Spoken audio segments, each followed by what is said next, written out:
when a disciple realizes the core teaching of the Buddha, that is the Four Noble Truths, he will definitely have confidence towards the Buddha, Dhamma, and Sangha. He will have a pleasant mind, a pleasant state of mind towards the Triple Gem, because all these qualities are explained in the teaching of the Four Noble Truths. So all these qualities are connected in the Four Noble Truths. So when somebody realizes the Four Noble Truths, he will understand the teacher who taught this is supremely enlightened. Dhamma is well expounded, and those who practice this path surely escape suffering. So they will have confidence towards the Triple Gem. Practitioners should have confidence towards the teacher, the teaching, and the community. Since the monastic community, they have renounced the household life and they live a life suitable for an ascetic, they are worthy of offerings. So lay people would offer them in the path, that means food, when they go for alms.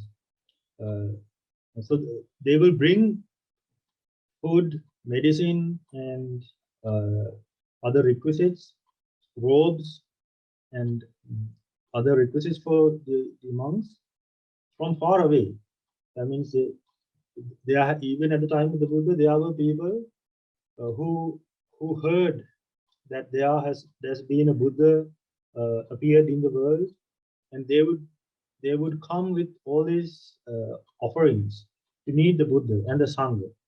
So the Sangha has these qualities, and they are worthy of offerings brought from afar, and they are practicing the path to escape suffering, because Buddha introduced this monk life because it is completely targeted towards Nibbana and towards the end of suffering. You cannot do that with being a lay person, doing a job, and being in a family and helping all this and being engaged with all these household things. It is not possible to complete the path completely and become an arahant being in that life, because that person is all the time is engaged with sensual pleasures. So in order to realize the Four Noble Truths, he will have to abandon the sensual pleasures and focus their lives and minds towards the full enlightenment and eradication of craving. So that's why the Buddha introduced this monk life for the world, so that those who are willing to practice the path can become monks and then practice the path to completely gain the knowledge, the enlightenment, comprehend the Four Noble Truths.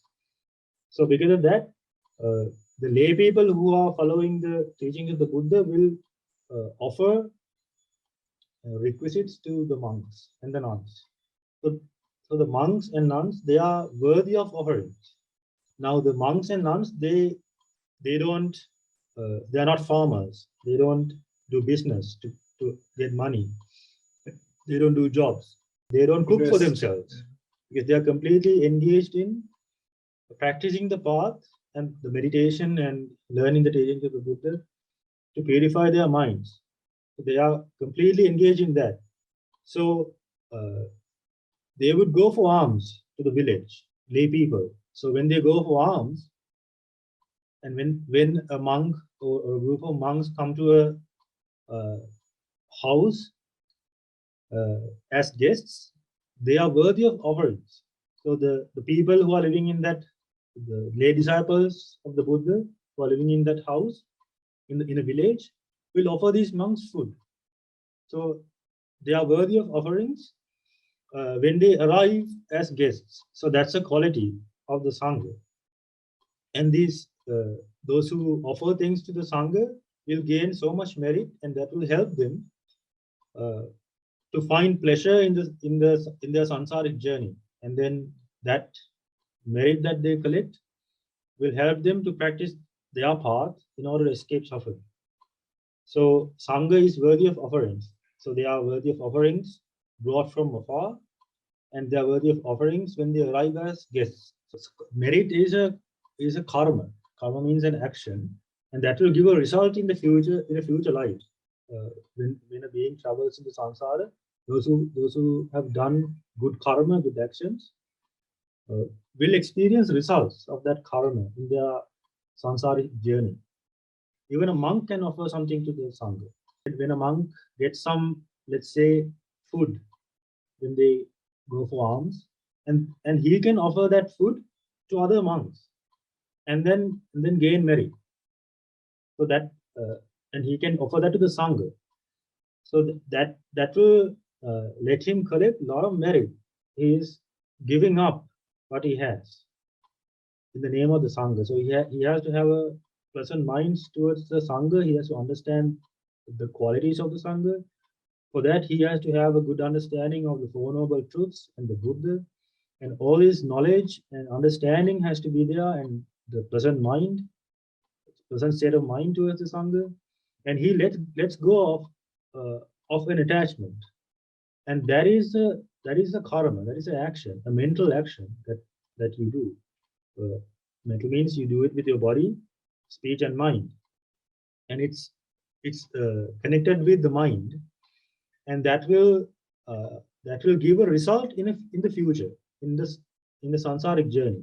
So when somebody offers something to sangha with a pleasant state of mind, that will help him a lot when he goes in the sansaric journey, because that person will be helping the sangha to practice the path, Yeah. to practice virtue, to practice concentration, and to practice wisdom, Yes. and that is the path to escape suffering. So because of that, the person who offers will gain so much of merit.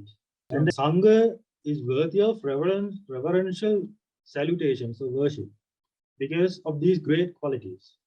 The Sangha, they have renounced sensual pleasures and the household life and become ascetics, become monks, and they practice the path, and they will be practicing the precepts laid down by the Buddha, and practice meditation and learn the teachings of the Buddha and help others to practice the teachings of the Buddha and develop wholesome qualities.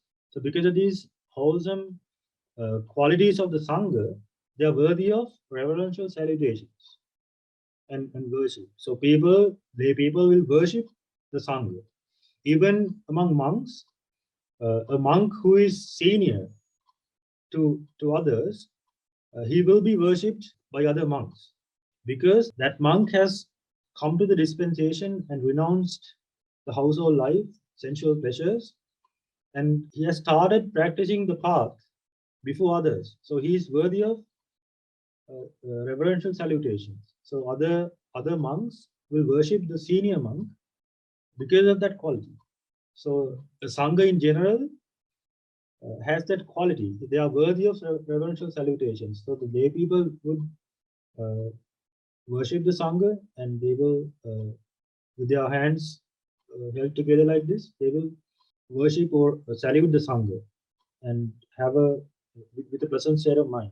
Even if a monk is senior from 1 second, he is worthy of reverential salutations from the juniors. The path starts from virtue.